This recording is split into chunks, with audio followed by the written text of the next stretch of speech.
নমস্কাৰ, আপোনালোক সকলোকে মোৰ ইউটিউব চেনেলটোলৈ স্বাগতম জনাইছোঁ। আজি GT PGTৰ ৰিজাল্ট সম্পৰ্কীয় কিছু কথা আলোচনা কৰিবলৈ এই ভিডিঅ'টো প্ৰস্তুত কৰিছোঁ। ভিডিঅ'টোৰ প্ৰথমতে মই এটা কথা অৱগত কৰিব বিচাৰিছোঁ যে মই ইয়াত কোনো ধৰণৰ কাট অফৰ বিষয়ে আলোচনা নকৰোঁ। যিসকলে কাট অফৰ বিষয়ে জানিবলৈ ভিডিঅ'টো ক্লিক কৰিছে তেওঁলোকে কাট অফৰ বিষয়ে ইয়াত কোনো তথ্য জানিবলৈ নাপায়। মই সেই কথা আগতীয়াকৈ আপোনালোকক জনাই দিছোঁ।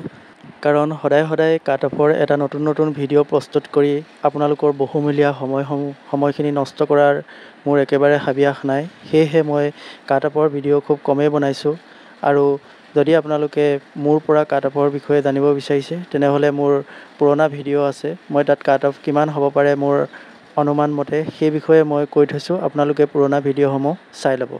যিসকলৰ বিভিন্ন কম্পিটিটিভ এক্সাম দিয়াৰ অভিজ্ঞতা আছে তেওঁলোকে কাট অফ নিজেই প্ৰেডিক্ট কৰিব পাৰে। তাৰ বাবে কোনো ইউটিউবৰ ভিডিঅ' চোৱাৰ প্ৰয়োজন নাই। কাৰণ ইউটিউবাৰসকলেও নিজৰ অভিজ্ঞতা আৰু বিভিন্ন ডাটা এনালাইচিছ কৰিয়েই তেওঁলোকৰ প্ৰেডিকশ্যনসমূহ দিয়ে। গতিকে আপোনালোকে অভিজ্ঞতা যদি থাকে বিভিন্ন পৰীক্ষা দিয়াৰ তেতিয়াহ'লে কাট অফ নিজেই প্ৰেডিক্ট কৰিব পাৰে। কাৰণ এটা পৰীক্ষালৈ যদি আপুনি ভালকৈ প্ৰিপেৰেশ্যন কৰে তেতিয়া আপুনি পৰীক্ষা হলত বহাৰ পাছত কুৱেশ্যন পেপাৰখন পোৱাৰ লগে লগেই আপোনালোকে গম পাব যে এই পেপাৰখন কিমান কাট অফ যাব পাৰে আৰু আপুনি কিমান স্ক'ৰ কৰিলে আপুনি ছেফ জোনত থাকিব। কিন্তু আপুনি যদি ভালকৈ প্ৰিপেৰেশ্যন কৰা নাই তেনেহ'লে আপোনালোকে পেপাৰখনৰ হাৰ্ড নে পেপাৰখন উজুৱে নে টান আপোনালোকে সেই বিষয়ে কিন্তু জানিব নোৱাৰে। যদি ভালকৈ প্ৰিপেৰেশ্যন কৰিছে চিলেবাছ ৱাইজ তেনেহ'লে আপোনালোকে পেপাৰখন চালেই গম পাব যে পেপাৰখন টান নে উজু। এতিয়া আহোঁ আজিৰ ভিডিঅ'টোৰ মূল কথাখিনিলৈ। আপোনালোক সকলোৱে এইকেইদিনত অস্থিৰ হৈ আছে নিশ্চয়। কাৰণ ৰিজাল্ট কেতিয়া দিব, মই কাট অফ ক্লিয়াৰ কৰিব পাৰিম নে নোৱাৰিম এনেকুৱা চিন্তা সকলোৱে মনলৈ আহিছে। কিন্তু আপোনালোকে এইখিনিতে এটা কথা সদায় মনত ৰাখিব, আপোনালোকে কিন্তু বাস্তৱৰ সন্মুখীন হ'বলৈ সদায় প্ৰস্তুত হৈ থাকিব। মই সেইটো এইকাৰণেই কৈছোঁ কাৰণ আমাৰ GTত পোষ্ট আছে 8,330টা। কিন্তু ইয়াত এপ্লাই কৰা সকলোৱেতো চাকৰি নাপায়। কেৱল মাত্ৰ 8,330জনেহে চাকৰি পাবলৈ সক্ষম হ'ব। সেই বুলিয়ে বাকীসকলেওতো ইয়াৰ পাছত বিভিন্ন কৰ্মত অগ্ৰসৰ হ'ব লাগিব। কোনোবাই হয়তো নতুন বিভিন্ন চাকৰিৰ কাৰণে এপ্লাই কৰিব বা কিছুমানে উচ্চ পৰ্যায়ত পঢ়িবলৈ প্ৰিপেৰেশ্যন কৰিব।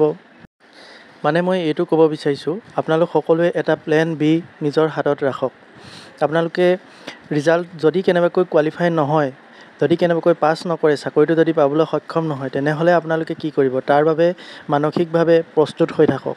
এটা বিকল্প চিন্তা আপোনালোকে ৰাখক যে যদি কেনেবাকৈ মোৰ চাকৰিটো নহয় তেনেহ'লে মই কি কৰিম। তেনেকুৱা এটা প্লেন বি আপোনালোকে সদায় হাতত ৰাখক। গতিকে আপোনালোকে যিকোনো পৰিস্থিতিৰ মোকাবিলা হ'বৰ বাবে নিজকে সদায় প্ৰস্তুত ৰাখক যাতে পাছত নভবা কিবা এটা হ'লে মানসিকভাৱে একেবাৰে ভাগি নপৰে। কাৰণ সমাজৰ কথাটো আপোনালোক সকলোৱে জানেই। সমাজে কেৱল ফলাফলৰ কথাহে জানে, আপোনাৰ সংগ্ৰামৰ কথা সমাজে কেতিয়াও বিবেচনা নকৰে। সেইটো কেৱল আপুনি জানে। গতিকে আপুনি আপোনাক নিজক সদায় যিকোনো পৰিস্থিতিৰ মোকাবিলা কৰিবলৈ সদায় প্ৰস্তুত কৰি ৰাখিব লাগিব। কিন্তু যদিহে আপোনালোকে এইকেইদিন ভাৱনাত উটি ভাহি থাকে, কেৱল মাত্ৰ কল্পনাত থাকে যে আমি সকলোৱে সেইটো স্বাভাৱিক যে আমি চাকৰি এটা পালে কেনেকৈ নিজৰ সপোনসমূহ পূৰ কৰিম, আমি শিক্ষাৰ্থীক কেনেকৈ শিক্ষা দিম বা অৰ্থনৈতিকভাৱেও বিভিন্ন ক্ষেত্ৰত আমি বিভিন্ন পৰিকল্পনা প্ৰস্তুত কৰি ৰাখোঁ।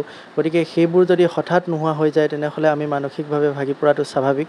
গতিকে যদি কেনেবাকৈ আপোনালোকে ভবা কথাখিনি নহয়, যদি আপোনালোকে ভবাৰ বিপৰীতটো হয় তেনেহ'লে আপোনালোকে সেই সময়ত কি কৰিব বা ভৱিষ্যতে আপোনালোকে কেনেকুৱা ধৰণে নিজৰ জীৱন পথত অগ্ৰসৰ হ'ব সেই কথাটো আপোনালোকে আগতীয়াকৈ ভাবি ৰাখক। তেতিয়া আপোনালোকে পাছত তেনেকুৱা এটা পৰিস্থিতিৰ সন্মুখীন হ'লে আপোনালোকৰ মনত দুখ নালাগে। গতিকে আজিৰ ভিডিঅ'টো ইমানেই। যদি ভিডিঅ'টো ভাল লাগিলে তেনেহ'লে চেনেলটো ছাবস্ক্ৰাইব কৰি ল'ব পাৰে আগলৈও এনেধৰণৰ ভিডিঅ' পাই থাকিবৰ বাবে। ধন্যবাদ।